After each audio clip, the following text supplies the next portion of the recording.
Hello, welcome to the morning news. Our top stories taking place in Brazil's capital, Brasilia, where the Mercosur presidents and other officials of the regional bloc centered their discussions on two major issues. One is their decision to lift tariffs among the bloc's member countries in order to boost their economies and promote further regional integration. Bolivia's inclusion to Mercosur will also be discussed. So far, Argentina, Venezuela, and Uruguay have approved its integration to the bloc. Brazil and Paraguay have yet to voice their decision. I affirm that we are a family of nations, and the commemoration of our friendship increasingly makes sense in real terms as well as symbolically. It was with this in mind that we were able to move forward in important issues at this morning's meetings between the Mercosur countries. And I am certain we will make even more advancements during meetings today and tomorrow and during the next presidential pro tempore, which will be headed by Paraguay.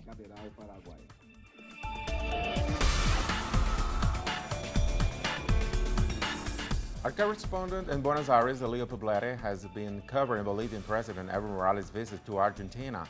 Morales has received further support to his claim for sea access. Bolivia's international campaign, which seeks to promote awareness on its demand of sovereign access to the Pacific Ocean, arrived to Argentina this Thursday, where thousands of workers gathered in a rally to demonstrate their solidarity towards the cause. We want Bolivia to reunite with its dream. We want Bolivia and the Bolivian people to break through the Pacific Ocean, through the unity of all Latin Americans, with our Chilean brothers, with Argentines, Brazilians, build the unity needed to confront the injustices, the exclusion, the imperialism that instructs the oligarchies of our nations. The demand for sovereign access to the Pacific Ocean that Bolivia claims to Chile, a country with which it fought a war in the late 19th century, in which it lost its coastal territory, is currently being heard at the International Court of Justice at The Hague. Bolivia is certainly gaining a lot of support from across Latin America, so that the access to the sea it demands can become effective at some stage. Let's hope The Hague hears this, that it hears that feeling of Latin Americans and it gives that long-delayed yet so desired sovereign access to sea for all the Bolivian people. The Argentine Workers Central organised the event and described it as an opportunity to reflect on closing the gaps that can be obstacles in the way of consolidating the unity of the nations of Latin America. Many thanks for this display of support, brothers and sisters. I am sure that the Bolivian people will never forget these huge rallies of support in favor of justice, of a demand. I must say with great clarity that we are campaigning for Bolivia's return to sea with sovereignty. President Morales also insisted on defending access to sea for Bolivia and the restoration of the Malvinas Islands to Argentina in a nod to Argentina's claim of sovereignty over the South Atlantic islands, which are in British hands since the 19th century. On behalf of the plurinational state of Bolivia, Evo Morales has come to ask for solidarity from Argentine workers. Thousands have come here to say that they're with Bolivia in its claim to have access to the Pacific Ocean. From Buenos Aires, Leo Político Guti, Telesur. Our correspondent in Honduras, Gerardo Torres, has a story on a hunger strike that was violently repressed by government security forces. The protesters are demanding the resignation of President Juan Orlando Hernandez and in-depth investigation in cases of corruption. For 23 days, protesters on a hunger strike have been camping nearby the Honduran presidential palace.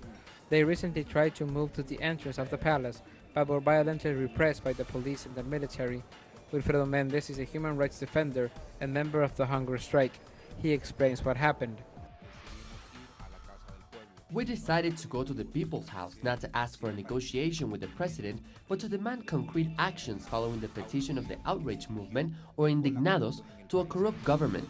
In that sense, we walked. We were just a block away and we found a strong military and police operation, and we were walking, they attacked us. There are 3 people sent to the hospital. We were also affected, as you can see. The hunger strike is part of many pressure actions that have started in the last 2 months, demanding investigation of corruption cases that involve the past government of Porfirio Lobo and the current one of Juan Hernandez. They have been linked to embezzlements of public institutions for over $350 million. I think that any good Honduran should be on hunger strike. Thousands are dying of hunger or are suffering hunger in our country. But we are on this hunger strike because we are angry at the acts of corruption of this government that is still in power because of the use of violence and the complicity with corruption. The outrage movement in Honduras keeps on growing. Every day more people join the protests in response of the government actions that prefer violence to transparency. The hunger strike will continue just a block away from the office of the Honduran head of state. Gerardo Torres, Telesur, Central America. Let's now take a look at this Latin American news roundup. In Mexico, there is still no news on where Joaquín El Chapo Guzmán may be. The drug lord escaped from a maximum security jail a second time last Saturday. High-level complicity has been exposed.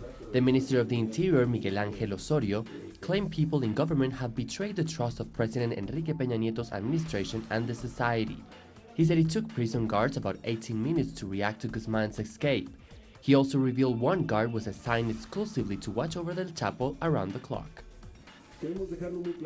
We have to make one thing very clear. We are going after everyone who's involved. We are going after each and every one of those who betray the institutions and society. While a massive manhunt takes place in highways, hotels, hospitals, air and bus terminal, and at border crossings, police hand out wanted leaflets to people. The Attorney General, Arely Gomez, revealed that 16 days before the Sinaloa cartel leader escaped, Washington had requested his extradition. The former director and founder of the Mexican Secret Service, Jorge Carrillo, blamed federal authorities for the jailbreak.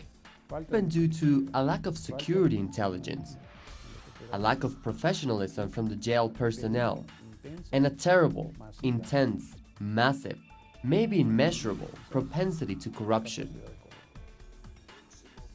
A day after Cuban President Raúl Castro called on his U.S. counterpart Barack Obama to swiftly lift the illegal 50-year blockade against Cuba, a foreign ministry official warned that the United States may still be carrying out efforts to remove the Communist Party from power. Gustavo Machin, in charge of U.S. affairs for the Cuban Foreign Ministry, warned that if Washington really wants better relations with the Caribbean nation, they need to abandon their policy of regime change. Still in Cuba, German Foreign Minister Frank-Walter Steinmeier met with President Raúl Castro. They signed various agreements aimed at developing social and economic ties between Germany and Cuba. Both officials expressed belief that there is room for increased trade between both their nations. At present, bilateral trade stands at just over $425 million. The German official's visit is the first of a foreign minister to Cuba in over 25 years.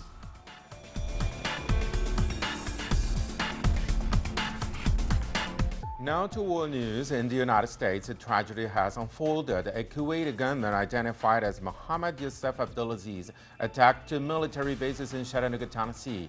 He killed 4 Marines and injured several others before being gunned down by police. Authorities are still in the dark regarding the motives of the 24-year-old naturalized U.S. citizen. His house was raided by the FBI and 2 women were arrested.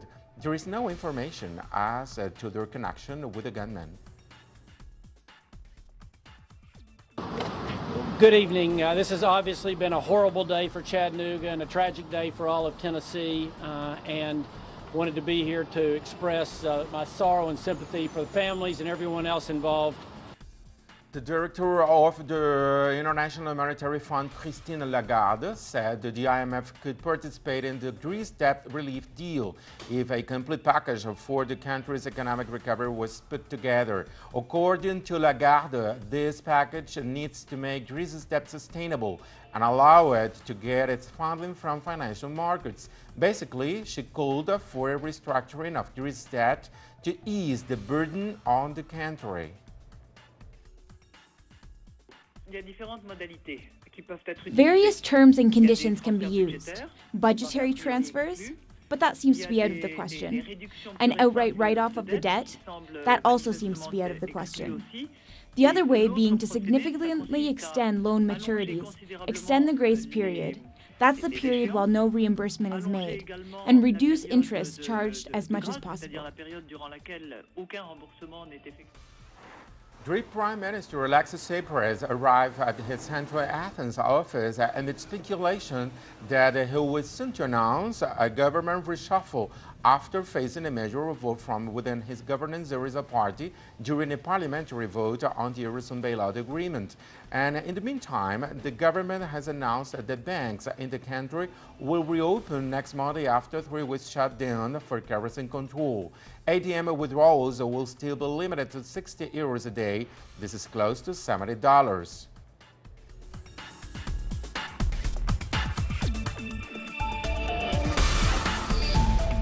Uruguayan football legend Alcides Guilla has died at the age of 88. He is famous for silencing the American Stadium at the 1950 World Cup with a stunning goal that gave Uruguay their second World Cup title against Brazil. Alcides was the last surviving member of the triumphant team. The Uruguayan striker played for Roma Milan before returning to his homeland and ending his career at Danubio.